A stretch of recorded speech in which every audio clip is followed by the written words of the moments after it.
displacement. Value add investing is the displacement model. It is inducing the rent control policies. It is making politicians stand up and say, we need to protect the little man or woman for that matter. The issue of displacement is a large socioeconomic issue we need to address. It's just, are we going to address it by mandates and over-regulating? Or are we also going to sort of incorporate some financial incentives that incentivize developers and investors to do the right thing while also being able to get a return that they need to be able to go to the market and raise capital to execute on that?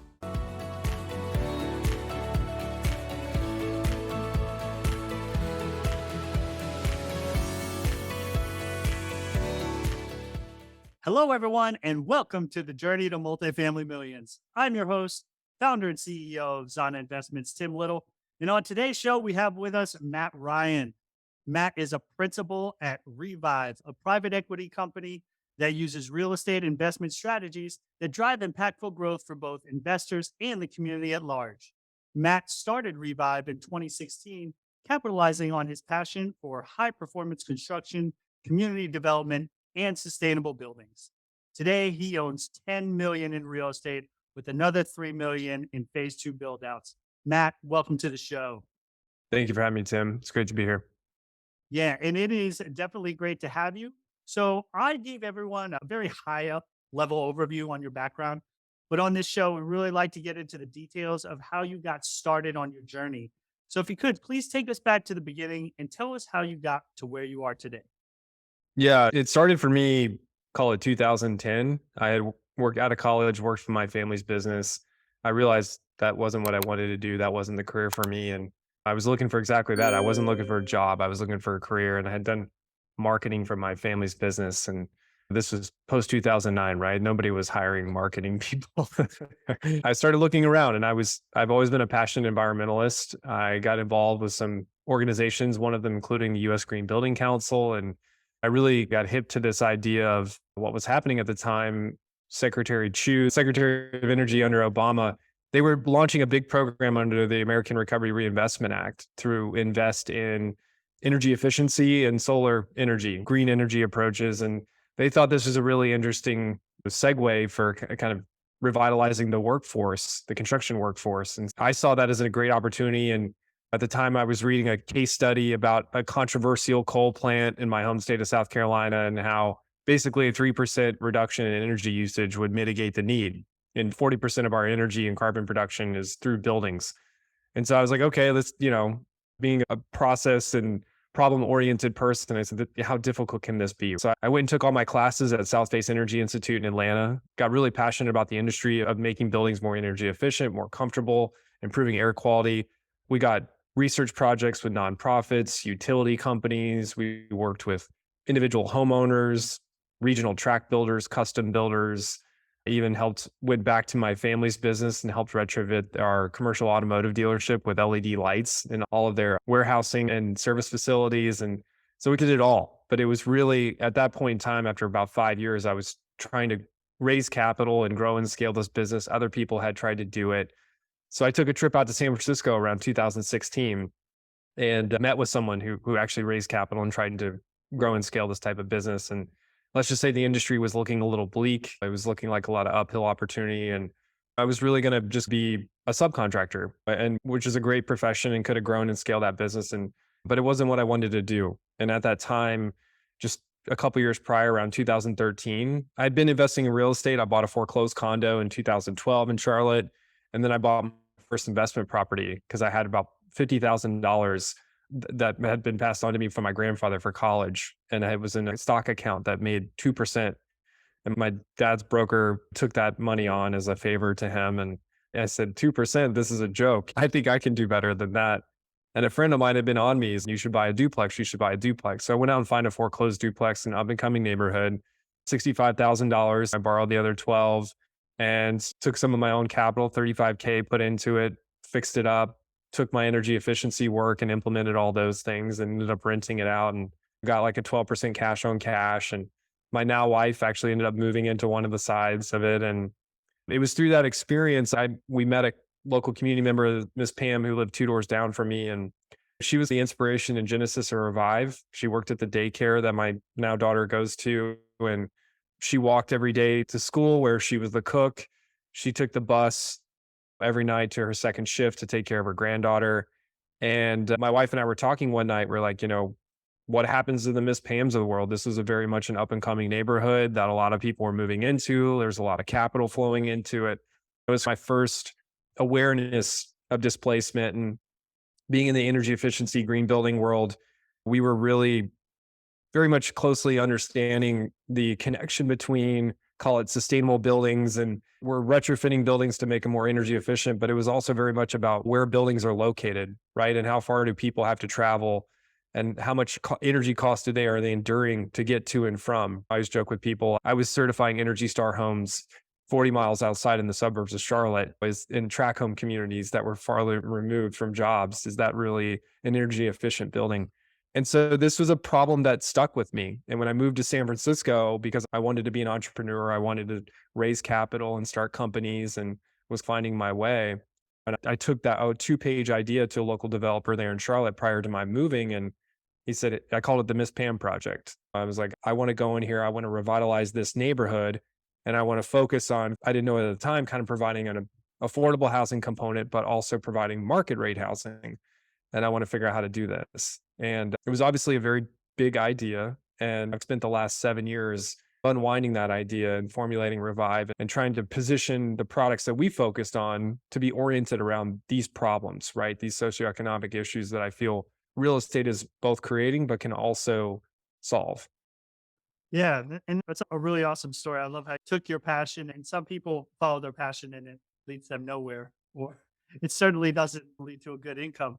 But you were able to find a way to meld it into the real estate business and find a way to make it profitable, both for yourself, but also, I assume we'll talk about later, for investors as well.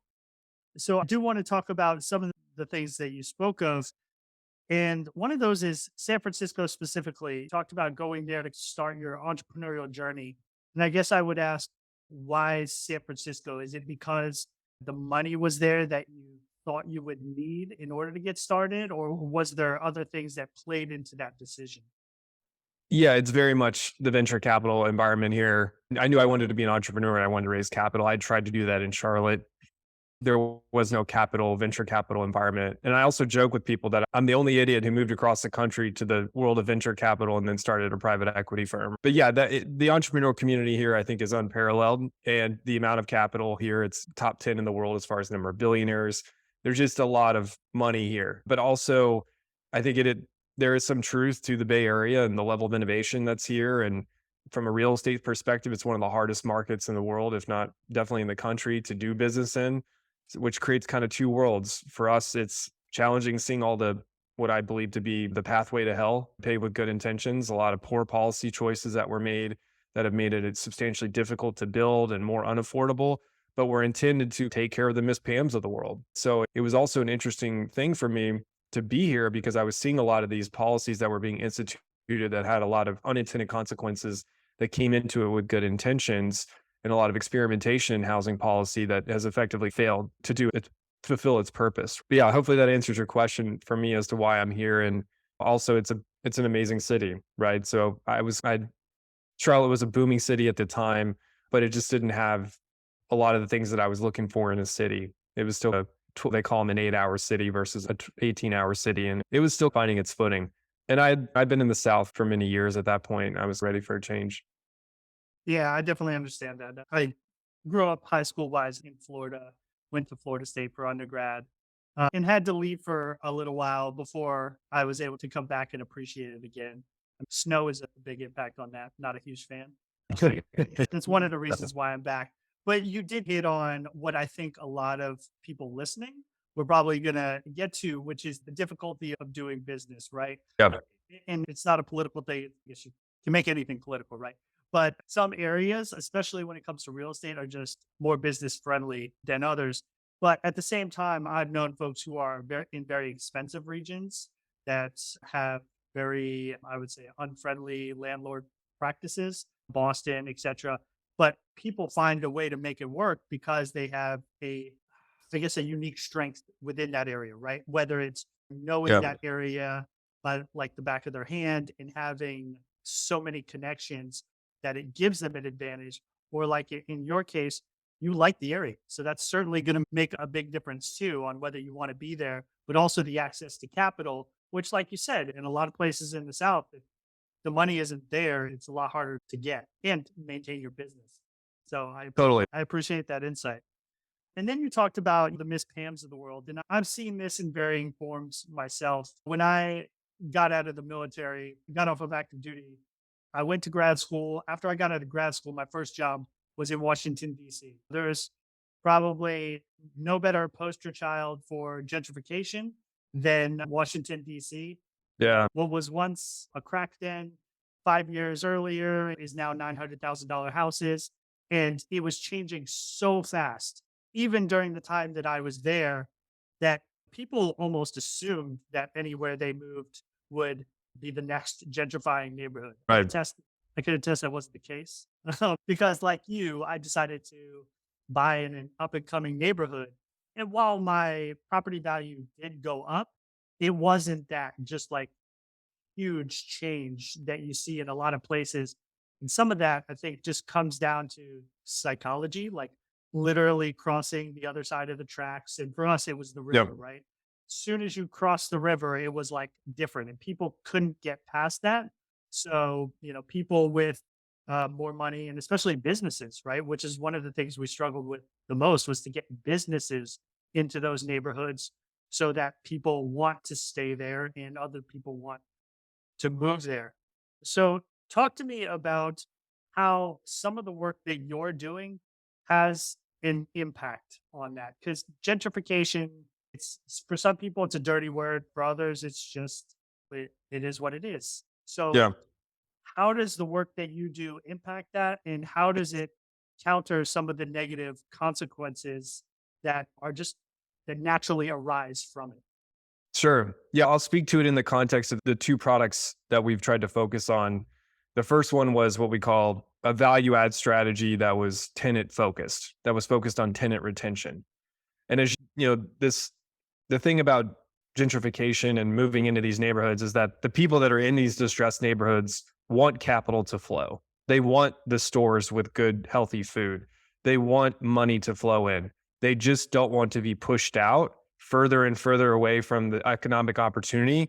And then all of a sudden, economic opportunity knocks on their door, and it's not an open door, right? It's one that's sweeping them out of it. And that's why it is an ugly term. And I think the same thing happens in value add, right? A lot of these buildings, we're investors. We see opportunity. We can tailor to a better, higher class of tenants.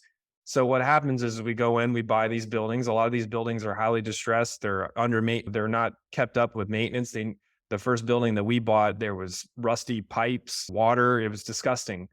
The average rent roll was $750. When we were finished, we were $1,250. But what we had to focus, and so there's a balance on the value add side of improving the building, improving living conditions, creating a healthy, livable apartment, which is part of this. But also, how do you do that and keep affordability, and how do you create this displacement model? So we focused on something that was tenant focused. We said, hey, if you can sign a 2-year lease, we'll make code level upgrades, minor upgrades, not a full renovation. Okay. And because we have that predictability of income, and we'll do an escalated model for you. So you have 2 years, like you're locked in. And for us on the back end, it helped 3 things. It's going to save on construction costs, right? Because instead of spending maybe $25,000 or $30,000 a unit, we're maybe spending 5 to 10 and doing it over a period of time. The second one is if you look at the vacancy, any guy who does value add, guy or gal, vacancy on paper, if you're accumulating that dollars, that lost revenue, it's a big number, right? So once you factor that in, that's another big thing. The third one is the lease up. Once you fill it, you're going to have to pay someone, right? So we did a little back end model. We said, hey, if we can be in the black, if we can make money on this situation, we can still hold on to these tenants and we can make upgrades and amortize it over time. And we thought that if we did that, and there was echoes of this, there was a program here in San Francisco that had incentivized this. I know there's maybe some Fannie Freddie products that do it in a larger scale. We were trying to really focus on small scale development and small scale assets because we still feel like that's a gap in this, call it, affordable housing model. We feel like that's where the gentrification is happening. And we thought we're going to lose some revenue, but we're still going to make money because it's a good deal. And we've run this kind of back end scenario. and we're going to lose some tenants. Some tenants said, hey, we're out of here, take a hike. They ended up being the more problematic tenants who were living in the apartments that were in the worst conditions. And some of them took it. It was a 50-50 ball. And the truth is, if we had a net financing mechanism, a tax abatement or something like that that had come in and incentivized us to hold on to some of those other tenants and help us amortize all the capital that we have been putting in and the gap in that loss to lease, right? Because that 2-year lease was still below market to some extent. We felt that was an incredible sample for how we could go out and do this and replicate it and rubber stamp it and maybe get nonprofit entities or local community banks to move in. So it was this new idea that was based on a lot of existing ideas that were very piecemealed. Once we did it and we executed on it, it worked fabulously. Like, we had our own in-house proprietary metrics that we were using to pick a neighborhood that we were going to then go in and aggressively buy in. We picked the right neighborhood, so we thought, and there was two main things that happened. Number one, they passed rent control almost 9 months later after we finished our project. And it's rent control, or may not know, it caps your rent increases, which completely throws our model by the wayside because now, and rent control can work, but you need it. If you're going to execute a value add and make major improvements, you need a way to pass through those expenses to your tenants, right? You can't just absorb them all on a value add strategy. The city of Sacramento and the state of California, nobody knew how that was going to be done. Right? Typical, let's regulate and figure it out later. So it really threw a whole kink in this strategy. It was at that time that opportunity zones and co-living, we got introduced to a co-living operator in Oakland and Berkeley. The opportunity zone legislation, we had utilized the Economic Innovation Group's data set, which was mapping out all these distressed communities across the US, which that was part of our business model, which was to go find the next up and coming neighborhood, right? So we could invest in and execute, productize these type of approaches. And so that's when we just said, it feels like now's the time to pivot. And the third component to that was value add. This was like, what year was this at this point? I'm losing track. Maybe 17, 18, 19. Value add was like everybody was pouring into it. And we were doing it at a very small scale, like under 10 million, under 5 million. That's a very difficult market to execute in. And we were also missing out on a lot of deals to 1031 buyers who didn't care about yield, who didn't care about executing on more of a, call it, socially modeled level of impact or a value add investing. So we had a lot of headwinds and we didn't have a competitive advantage at that point. We were going to sacrifice some return and get some investors on board. And so anyways, that's when we pivoted to ozones and co-living and actively trying to revisit this model. And I think there's been some progress in the finance side of things that I think make that model very interesting. And we'd love to revisit it. I think it's an incredible opportunity. When we talk about displacement, value add investing is the displacement model, right? And we've got to attack this because this is creating it is inducing the rent control policies. It is making politicians stand up and say, we need to protect the little man or woman for that matter. And they're right. The issue of displacement is a large socioeconomic issue we need to address. It's just, are we going to address it by mandates and over regulating? Or are we also going to sort of incorporate some financial incentives that incentivize developers and investors to do the right thing while also being able to get a return that they need to be able to go to the market and raise capital to execute on that? Yeah, and obviously we can have a huge policy discussion, which would Yeah. be fun. That's a tough one. Yeah.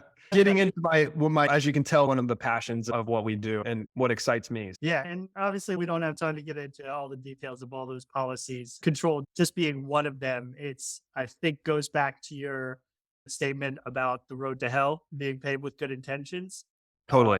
Most studies, not all, show that is very much the case when it comes to rent control. Not for those individuals who are benefiting from it, for the broader area, because again, evidence in these studies winds up raising the prices for all rents. So yeah, while it helps the people in that building or in whatever properties that are affected, everyone else's rent goes up, then Yep. it's that whole it's It constrains supply. Yeah, it constrains supply, right? Yep. And I always tell people, take a step back from the policy argument for 1 second, right? There's been two markets that have been dominating the most expensive rental markets in the US, right? For the last couple decades. New York, San Francisco, San Jose, right? Those three. And Oakland Berkeley just jumped up in there recently as well. They just so happen to be all rent controlled markets. So if rent control works, if it truly works, why are those markets the most expensive markets in the country and sometimes in the world? And just think about that in an anecdotal basis, right? Like, why is that? If it truly works, it doesn't work. As you said, it only works for some people. It doesn't work for everyone. And it creates these supply constrained markets that effectively become overnight unaffordable to almost everyone but the top, right, 1% or 2% of the world. So, yeah, it's we Sure. got some work to do. Yeah, and it's like anything else, right? That's politically expedient. It needs to be simple, right? It Yep. can't go beyond that eighth grade level because if you start talking economics and people are just going to glaze over, yeah, it's going to go over their head. Yeah, the So, average voter doesn't care. right. I think you did hit on some important points though when you just started talking about how you first tried to institute this and tweak value add in a different way. And what it sounded to me with the 2-year lease, what you were looking to provide was stability for that Yeah, tenant. Even if it's 2 years, that's better than the 1 year when they would assume after that the rent would go so high they would have to move. So you're yep, providing stability for that tenant, which can provide a whole lot of positive knock-on effects, establish themselves in schools and their careers, etc. So that's all goodness. And then you were able to do that by tweaking the knobs. And I think that's what a lot of people don't understand about multifamily. They think in, again, just very simple terms like rent and mortgage. And there's so many different things that go into it. So, and just as an example, so say you buy this property and you're like, okay, we're not going to do the stainless steel appliances and put in $100,000 dog park because that's not really what you prioritize here at this demographic totally. of property. And so instead, you're saying, we'll save that money. That'll be used to help offset the costs that you'll incur for keeping those rents stabilized for that 2-year period. Is that what I'm hearing? Yeah, yeah, and it's not just the unit, right? It's the whole building. And that's where it gets especially challenging because a lot of those tenants, they're like, "Ah, you're telling me you've been getting this?" It's just like, we just spent $30,000 on a roof. I just spent $12,000 fixing the drainage in the back of your 3 apartments to just dig a ditch and do a French drain because water's been coming. We just had a water intrusion issue because we had incredible rains with no gutter systems. And it just, there's a lot of hidden costs, as you, I'm sure, that go to the exterior and the aesthetic of the building that's really challenging, and core systems, right? Heating, cooling, cold plumbing. And it's hard for people to see those things. We talked about in the energy efficiency world. There's a really great book that says energy is invisible. And that was one of the challenges of implementing energy efficiency measures is people are like, "Oh, I'm going to save a couple $100. I can't see it." But you can see that granite countertop. You can see that $2,000 vanity that you just put in. And so it's a really challenging thing for that as well, because people think, "Oh, this guy's just coming in and jack and rinse and ripping me off." And so you really have to make a good effort to communicate, "Hey, I'm putting a lot more time and energy and money, not just into the inside and the pretty stuff, but the core systems, right? The core things that make it a safe, habitable environment." So, Yeah. And I think that's a really good point is the communication, right? yeah, Communicating effectively with your tenants. But not just that, there's also a psychological aspect to it, right? So that's why a lot of times when we do these value add projects, we build in the non-sexy stuff that we know we're probably gonna have to do, that 20,000 for a roof, whatever, HVAC. But yeah, like you said, they don't see that. So it's not gonna keep them happy and put a smile on their face. But if you paint the buildings from whatever ugly 80s color that was on there to something new, and if you put in a playground where no playground existed for the kids that were in that community, those are big psychological impacts, and they immediately start to see the yeah. difference that you're making as a new owner, even though you may be spending 1 million, 2 million on all these other things that they don't see. So that's a really great point. Yeah. All right. So let's move on to some of those things that you did talk about. You mentioned co living. Can you explain what that is and what opportunities exist for investors in that space? Yeah, co-living is it's a monetization, call it, bringing a level of efficiency to an already existing inefficient marketplace is the way that I kind of explain it.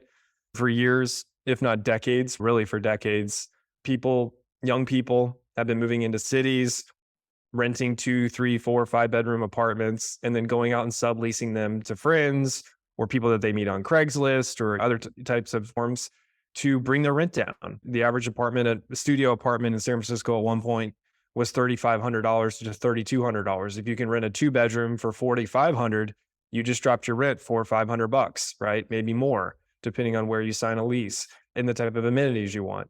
And typically, those types of housing situations are your lower density, your tri quadplex, right? Those type of maybe a 9 to 10 unit apartment building, or maybe formerly a single family home. And so co-living is basically that. It's just providing a level of optimization for an already existing market. You have Common, one of the largest operators. There's been several that have come in over the years, and they just streamline this for the tenant and as well as for developers. They furnish the common areas. They're typically executing value add strategies to upgrade these to make them attractive to young millennials who are still trying to move to the city, still trying to find an affordable place to live, to take advantage not of just the city environment, but the high paying jobs. And so we saw this not only as an interesting model, but something that checked all the boxes from us on the social side of things. We said, wow, this is an innovative approach to affordable housing, right? We can deliver new product at the bottom 20% of the market with no rental subsidy. And we don't, from an affordable housing side of things, it's really hard to become an affordable housing developer, right? Unless you're doing it at an institutional, a very large scale, right? But we've got all this stock in the United States, this small scale stock that's naturally affordable, right? That we need to address, just like we've talked about. So we loved it about that side of things. When we looked at it from the revitalization side of things, community revitalization, a lot of the younger demographic, the 22 to 35-year-olds, are the ones being blamed for gentrifying older members of community. What are these people looking for? They're looking for an affordable place to live because the average 22 to 35-year-olds spending over 40% of their income on rent. So they're in a flight to affordability in these pocket neighborhoods. They're competing with the Miss Pams of the world who are already there, already have a cheap rent, and for competing for low density housing, because a lot of the housing in or around even major cities like San Francisco, 65% of the house in San Francisco are single family homes, believe it or not, and low to medium density housing. And so from our perspective, we're like, wow, we could maybe take a Victorian and convert it from, say, a 4 or 5 bedroom house to 12 to 15. That's a really great way for us to increase density, provide an affordable rent, and maybe alleviate some of the displacement that's happening because we're delivering a product that caters to this audience. And otherwise, if we try to do it on a mass scale, an institutional development level scale, it'd be inherently challenging. It may take 4 or 5 years. How many Miss Pams are going to be displaced in that time frame? So besides the ethos of why, it's simple. It's a rent a bedroom strategy. You use an operator, basically streamline that process for tenants. Operators like Common have used technology to make that a very frictionless process for people. It's you bring your furniture for your room and you're plugged into a community. Your utilities are taken care of. Again, the common areas are furnished. They have biweekly cleanings. And it's basically they're engaging more and more community activities. This is a model that's been widely adopted and utilized and has reached a high level of scale in Europe. And so now it's making its way into the US. And we're seeing large operators all the way down to small operators start to integrate and take advantage of it. And for us, what does it mean for investors? Well, you're getting in early on an industry within multifamily that I think is about to explode and boom. It already has begun to. And you are looking at higher yields. The average rent per square foot, 15 to 35%, 20 to 25% net operating premiums. There's a lot of conversation, and we've had conversation. Brad Haregraves of Thesis Driven just talked about this in his small sites apartments. We have a YouTube video with Zach Streit, who's a lender, sub-institutional lender, about the fact that a lot of the value that co-living operators are providing, that extra NOI, that extra rent, is not being observed by banks and appraisers because they don't know how to appraise a co-living building, especially on a small scale. Excuse me. So that seemed an interesting opportunity where you've got this company, this business, these assets that are producing a higher income than their peers and outperforming, but the debt markets haven't come in and said, we're going to honor that. And the appraisers haven't come in and said, we can recognize this as income. And so it's going to create another little interesting anomaly where co-living assets are forming at par with, on paper, with some of their multifamily peers, even though they're outperforming on an NOI.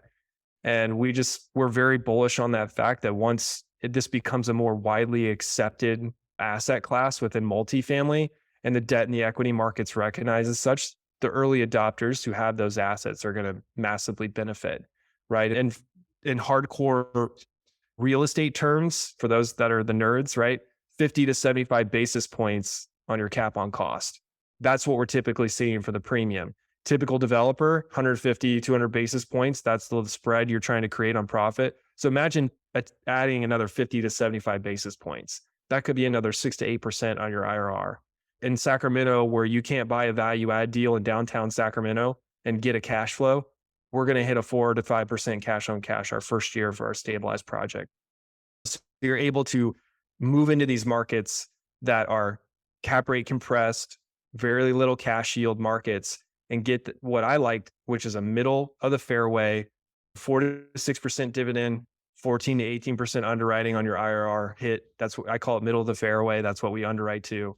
And with a product type that like I said, I think is just going to be more and more in demand and more widely accepted and have more value over time. But aside all that, I think that what we're doing with this product is we're addressing a massive shortage of housing for this. There's 46 million Gen Zs who are going to hit the market over the next decade. They got the same problems the millennials had. They're coming into the job market under a recession. Housing is widely unaffordable. It's going to be tough for them. And I don't think we're going to in any situation different than the last recession where the major metros are going to be the job producing cores, and that's where people are going to want to live. Yeah. And so it sounds very like similar to the student housing model. Totally. Okay. So I guess the questions I would have then in terms of how you run and manage that. So one, is turnover an issue? Are we looking at, is there a high, because in obviously the student demographic, you have a high level of turnover. I would imagine it's not quite as bad since you're focused on not students necessarily, just Yeah. poor. Yeah, I like to speak to this in the context of, so Common has furnished a lot of data on this, and they're one of the largest operators. So I'll speak the framework of what they published and talked about because they've been a great aggregator of this data. And again, there's not a lot. I can speak anecdotally for us, but it's greater for people to understand at an industry level. The average lease term, according to them, is 16 months. So you do have a higher rate of turnover. But again, that's a bottom line OpEx number, right? If you're underwriting 35% on a small scale value add for OpEx, we're underwriting 38 to 42%. So that is an issue, but it's an issue where it's just the bedroom that you're turning, right? And there's a little bit of a better maintenance of rooms, right? How bad can someone tear up a room when they're sharing it with 3 to 4 other people? And you have a community manager there that's keeping eyes and ears out. And you have a cleaning crew that's coming in and cleaning the furnishing, the common areas, and so on and so forth. That is one of it. I've seen numbers, especially through Brad's recent thing, where occupancy numbers are maintaining around the 94 to 95%. I think during COVID, they dropped to 92%. Yeah, occupancy numbers, excuse me, not vacancy. So it's very much trending in line with traditional multifamily, class A and B, where it's still maintaining high levels of vacancy. And it's just because it's a very difficult product to find. If you're looking at a studio in Sacramento, and the average price is $1,650 to $1,750, upwards of $2,000. And we got a bedroom you can rent for $1,250. There's been proven insatiable demands. Opendoor, who just closed their shops here in Oakland and Berkeley, when they launched their West Oakland project, I think they said they had over 500 applicants across 16 bedrooms or something like that. So it's a very high demand product. So that's the nice thing is even though you have that higher turnover rate, you're cycling people in because there's no inventory for that type of thing. But what about management? Because I'm thinking that it might be a challenge to find good quality management, and it might be a little more expensive if you're focused on somewhat smaller assets, say really large Victorian home with 9 bedrooms in it. So can you talk to me about that and what it's looked like for you? Yeah, most of our initial projects are going to be small scale. So COVID flushed out a lot of operators. There's not a lot of, and there's been a massive consolidation of operators who are now only handling projects at institutional size. So 50 beds or bigger. And that's the interesting thing that we always enjoyed about the guys over at Opendoor, Ben Proven and Jay Stanish, is they liked small scale properties. And you had Cohabs, who just launched, who's a European operator who just came out raised like $450 million or something and are beginning to expand a footprint in the US. They're vertically integrated across their whole platform. And yeah, that the small scale, like if you're doing scatter site value add, it's a hard management burden. So I think the focus for us is we're trying to find an operator to come on for us right now to operate what we have in our pipeline. We don't want to be an operator long term. We want to find a good partner for it. But as far as the actual structural concern and what we've looked at individually, if we have to end up being an operator ourselves, is the nice thing is you can put an on-site manager in a small scale, which you typically don't have, right? If you have a 15 to 20 unit apartment building, that's typically small. You have an off-site manager. With co-living, you have to have someone there. So you have what we call and what we're dubbing a community manager, someone who's your point person for repairs, maintenance, the cleaning crews, right? And they get a reduction in rent. And so they act like our participatory renter, but also manager for you.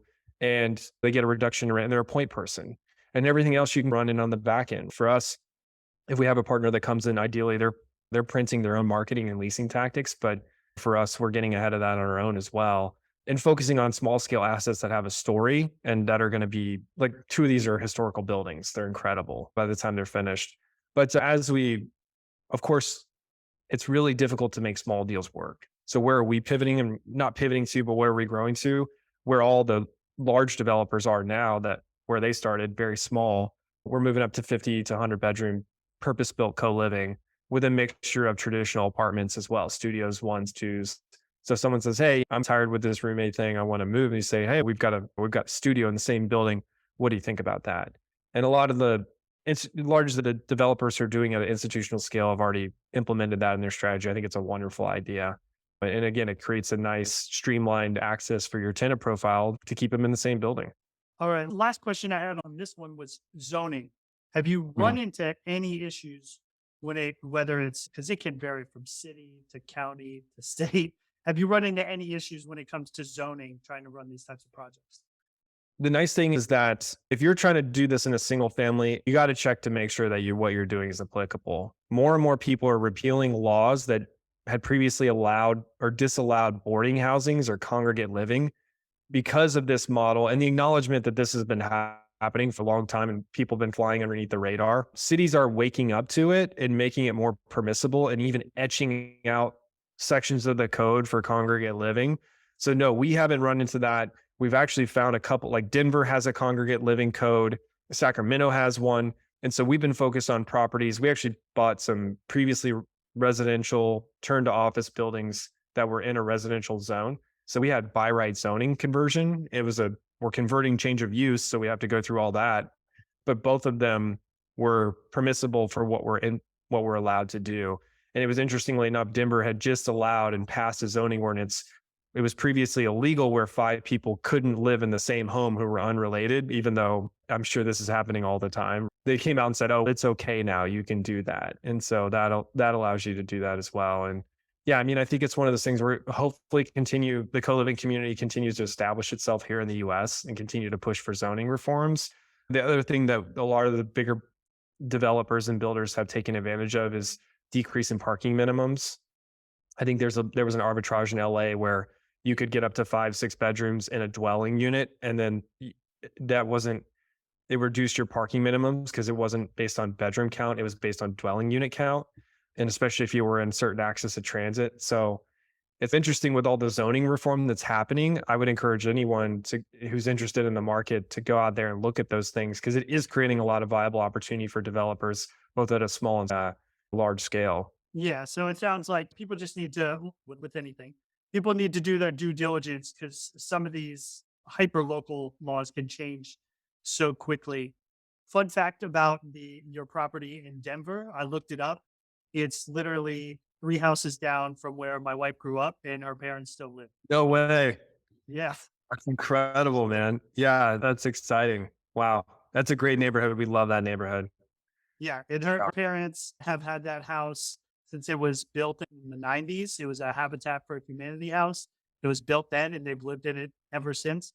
Obviously, the property value has gone up a little bit in that time, but they Yes. have no intention of moving because it's such a great location over there. So Yeah, we love it. We love it. And it's a William Lang building. There's only actually like 4 of them built in that neighborhood. And he did all four of those. And then, of course, he's got some other famous landmarks. Very interesting guy. Anyone wants to talk about William Lang and his history, he's got an interesting history I can share with people.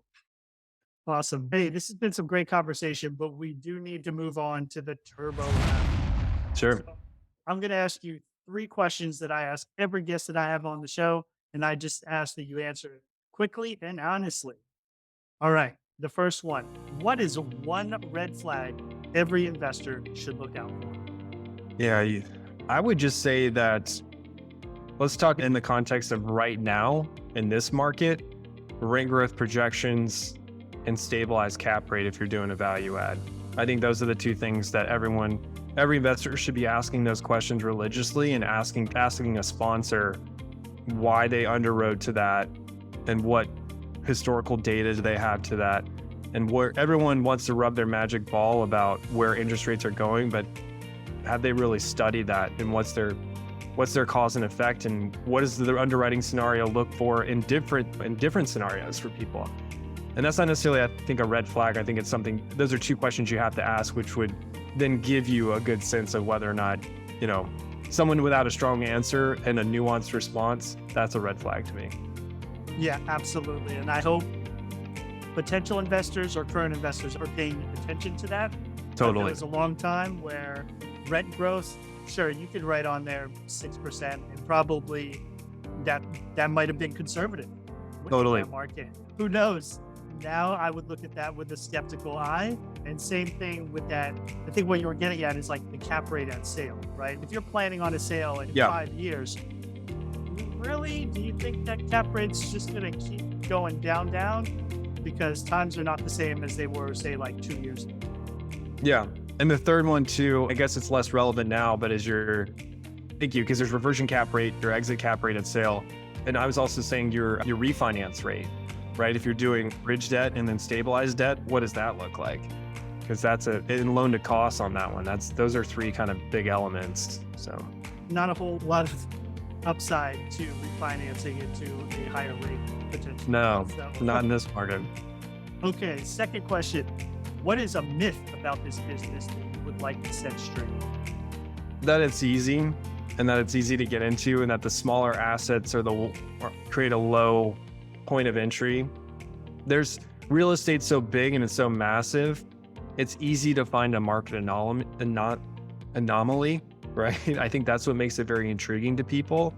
But I just had a guy who called me a month ago looking to invest. He was very excited about this property he had just bought on his own. He bought it at auction. It's got squatters in it. It's in Oakland. And he's telling me his construction budget. And I'm like, dude, I hate to tell you, you got a lot of juice in this deal, but you ain't gonna spend that kind of money. You need to double that, maybe even triple that number. And you could tell he was like, dude, you don't know what you're talking about. This guy's this, that. And I'm just like, and then that's the thing. It's what you don't know. That's my favorite Howard Marks. In his book, he talks about in investing, it's always the things that you don't know, right? That kill you and kind of eat you up. And it's just too hard for someone who doesn't do this day in, day out grind, spend 6, 7, 8, 9 years in the business to really understand all the nuance and difficulty that is real estate, especially now. Yeah, I couldn't agree more. Like you said, especially now when things start to shift rapidly, it makes it that much harder to predict where things are going to go because you just don't have the trends to follow. No. All right. Final question. What does success look like to you? This is an interesting question for me because at this point in time, I reached a level of passive income a year and a half ago that I didn't have to work anymore with my deals. And I basically I sold those properties and doubled down and went into a bunch of development deals. I think it's two things. I think from a career perspective, for me, it's about finding the problems or the issues that you are passionate about attacking. And if you're not passionate about attacking, maybe it's an industry or something that you care about or a cause that you care about. And I think formulating your work life around that. For me, I really enjoy these large socioeconomic issues and trying to push companies into that and finding that. And that's been a very daunting task, and I haven't been wildly successful. My face hasn't hit fortune yet, and it may never. And I think to me, so it brings me to the second piece, which is you got to really work hard to find balance in your life and find a way to enjoy the things that come at you in life, whether it be marriage, kids, a partner, whatever. And that to me is an eternal struggle for any entrepreneur. And I'm actually doing some coaching right now. Like I'm a student in a coaching program. And one of the coolest things that I came out of that first meeting was we went over what our goals were. And one of the two goals that I had, like that were the most important to me on my personal, was working on relationships with one of my daughters and then my wife at the time. And I was like showered with praise about that because there's this group of people who were, a lot of them had been very successful. I envied their success, but they seemed unhappy in their personal lives and they didn't have balance. And for me, success is really just finding that balance and finding a place where you have a little bit of inner peace and appreciation for that you're contributing to both worlds as evenly as possible and understanding that it's not always going to be perfect. And to me, I think that's the definition of success for me. If I can go out saying, hey, he was able to balance both worlds and do both well and put his heart into it, I think that's success to me. Awesome. Hey, I've really enjoyed talking through some of these unique strategies that you're using in the real estate space. And I think your passion really shines through. Please tell our guests how they can get a hold of you and if you have anything else that you'd like to share with them. Yeah, just check out our website, revive.com. There's a Calendly link. You can schedule time to talk with me about our investments that we have open. We do still have a deal open that's going full cycle. It's our G Street deal. Be a great opportunity for people to get a taste of what a co-living deal looks like, even on a small scale as we move into bigger deals. And that's the second piece for us is we're obviously raising equity for the next round of what's coming. There's going to be some great opportunities in our markets that we're already in and maybe a few markets that we're going to be opening up. And so we're actively raising equity for people who have an interest in the co-living space and really buy into it. So hit me up about that and we'd love to talk with you about it and what opportunities lie out for investors. All right. Hey, Matt, we'll have all that information in the show notes for the listeners. Definitely appreciate you coming on. And I look forward to continuing to see you do big things on your journey to multifamily millions. Thank you, Tim.